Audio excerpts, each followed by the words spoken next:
হচ্ছে একটু পরেই ঝড় বৃষ্টি আসবে। তুই কিন্তু ভুলেও বাইরে যাবি না। বৃষ্টিতে ভিজে ঠান্ডা লাগলে অসুস্থ হয়ে পড়বি। মা, আমি অনেকদিন ধরে বৃষ্টিতে ভিজি নাই। আজ একটু বৃষ্টিতে ভিজতে দাও না মা। মারে, তোর মাঝে অনেক গরিব। বৃষ্টিতে ভিজে যদি অসুস্থ হয়ে পড়িস তাহলে তো চিকিৎসা করার টাকা পাবো কোথায়? মা, সেটা আমি জানি, তুমি ভয় পেও না। আমি তোমার সঙ্গে মজা করলাম। আমি বৃষ্টিতে ভিজবো না।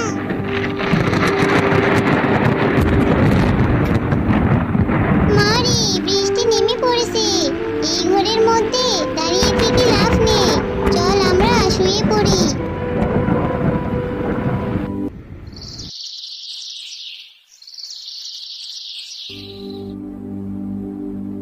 মা, ও মা, এ তো অনেক বন্যা হয়েছে।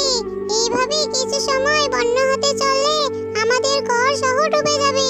মা, তার সঙ্গে বন্যার পানিতে আমরাও ডুবে যাব। হ্যাঁ রে মা, তুই থাক, আমি বাইরে গিয়ে দেখে আসি। তা না হলে তো আমরা মা মেয়ে দুজনেই মরে যাব।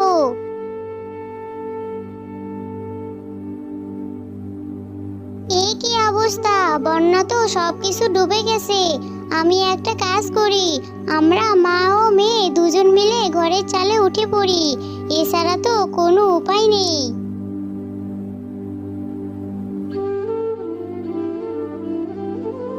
মা মিনা, জলদি করে চল, আমরা দুইজন গিয়ে ঘরের চালে উঠে পড়ি। তা নইলে আমরা দুজনে মরে যাব। মা, আমার অনেক খিদে লেগেছে। 3 দিন ধরে বৃষ্টি হচ্ছে, আমরা তো 3 দিন ধরে কিছুই খাইনি। খেতে না পারলে তো মরে যাব। মা রে, এসব কথা বলিস না। তুই মরে গেলে আমার কি হবে? তুই একটু ধৈর্য ধর মা, আল্লাহ ঠিক কিছু আমাদের মিলে দিবে। মা রে, এখন তো রাত হয়ে গেছে। আজ রাতটা এই ঘরে চালে ঘুমিয়ে কেটে দেই, কালকে দেখা যাবে।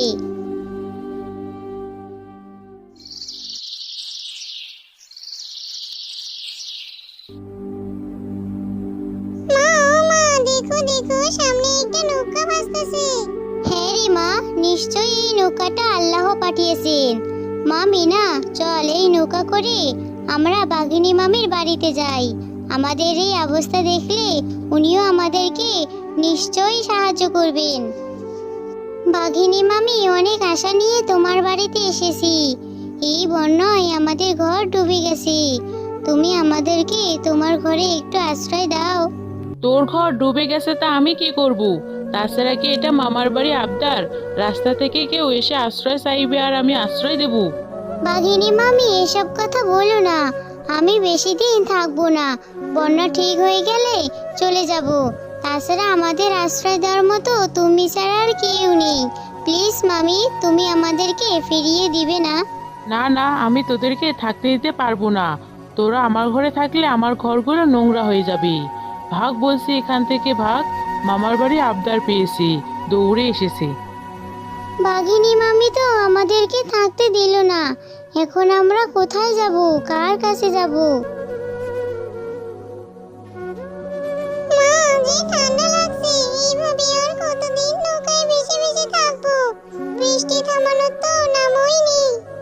জানি না রে মা, এভাবে আর কতদিন বৃষ্টি থাকবে কিছুই বুঝতে পারছি না। দেখি কোথাও শুকনো জায়গা পাই কিনা। আরে ওই তো সামনে একটা দ্বীপ দেখা যাচ্ছে, চল আমরা ওখানে যাই।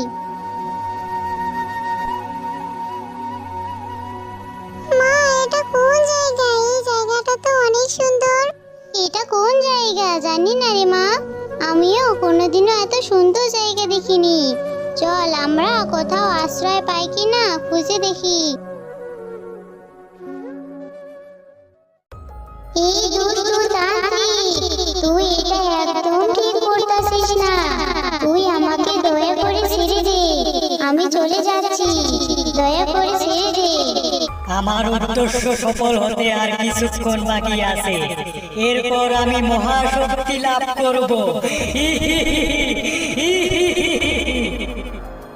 তান্ত্রিক, তুই যা করার করে নে।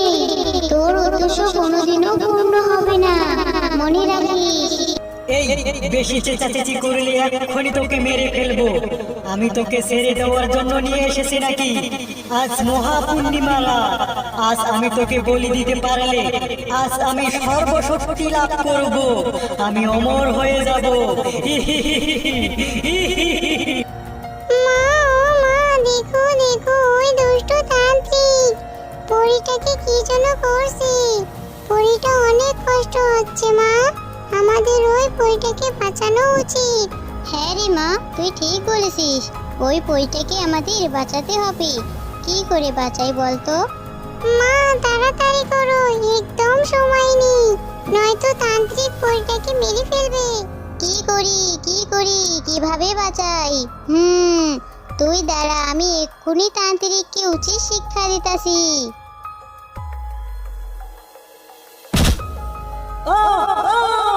এ কি করলি শিয়ালিনী? আমার অমর হওয়ার স্বার্থ নষ্ট করে দিলি।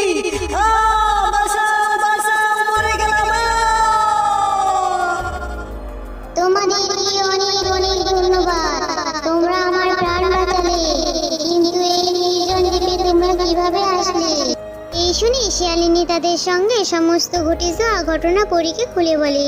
তোমাদের ঘটে যাওয়া ঘটনা শুনে আমার অনেক কষ্ট হচ্ছে।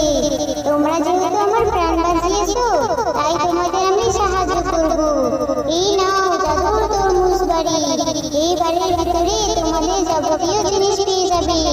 আর তরমুজ বাড়ির ভিতরে হিরে মুক্ত সোনা পেয়ে যাবে, আর সেগুলো তোমরা বিক্রি করতে পারবে।